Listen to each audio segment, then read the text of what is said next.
ॐ श्री स्वामी नमः। ॐ महाशास्त्रा नमः। ॐ धर्मशास्त्रा नमः। ॐ सत्यशास्त्राय नमः। ॐ महाशक्तये नमः। ॐ महायोगिने नमः। ॐ महाज्ञानाय नमः। ॐ महातेजसे नमः। ॐ महावीराय नमः। ॐ महाबलाय नमः। ॐ मणिकन्धाय नमः। ॐ विशाखाय नमः। ॐ शिवपुत्राय नमः। ॐ शिवपुत्राय नमः। ॐ विष्णुपुत्राय नमः। ॐ हर हर सुताय नमः। ॐ शम्भुपुत्राय नमः। ॐ वीरपुत्राय नमः। ॐ सत्यपुत्राय नमः। ॐ वीरपुत्राय नमः। ॐ पाण्ड्यपुत्राय नमः। ॐ पाण्ड्यपुत्राय नमः।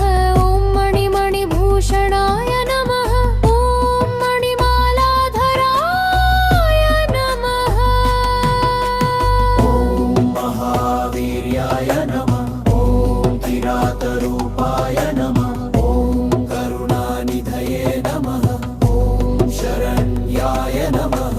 ॐ सत्यव्रताय नमः। ॐ भूतनाथाय नमः। ॐ भूतेशाय नमः। ॐ भूतपालकाय नमः। ॐ महाभूताय नमः।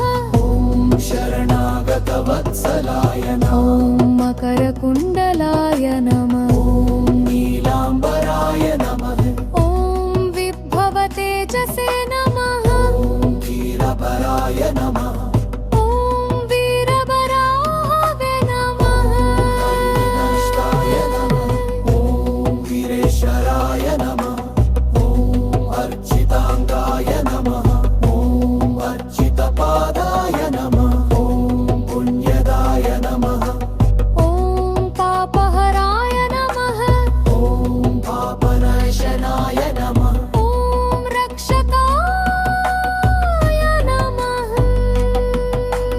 ॐ भक्तहारदाय नमः। ॐ गानदाय नमः। ॐ मोक्षदाय नमः। ॐ सुखप्रदाय नमः। ॐ दुःखहारिणे नमः। ॐ हरहाराय नमः। ॐ गणपूजिताय नमः। ॐ सत्यस्वरूपाय नमः। ॐ योगिने नमः। ॐ धर्मपालकाय नमः। ॐ सत्यसन्धाय नमः।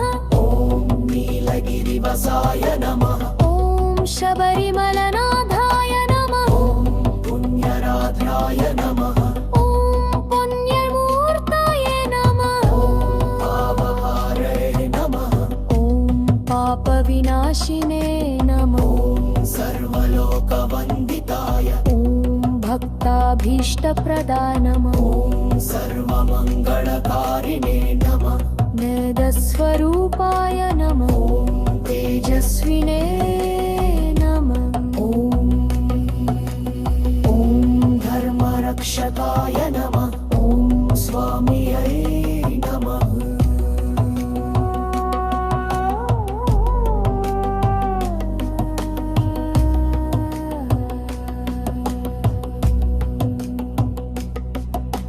स्वामिये नमः।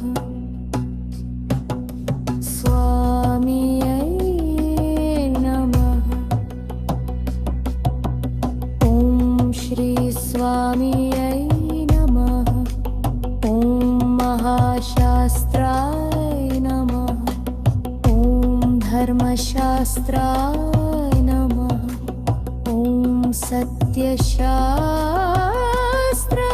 सत्यशास्त्राय नमः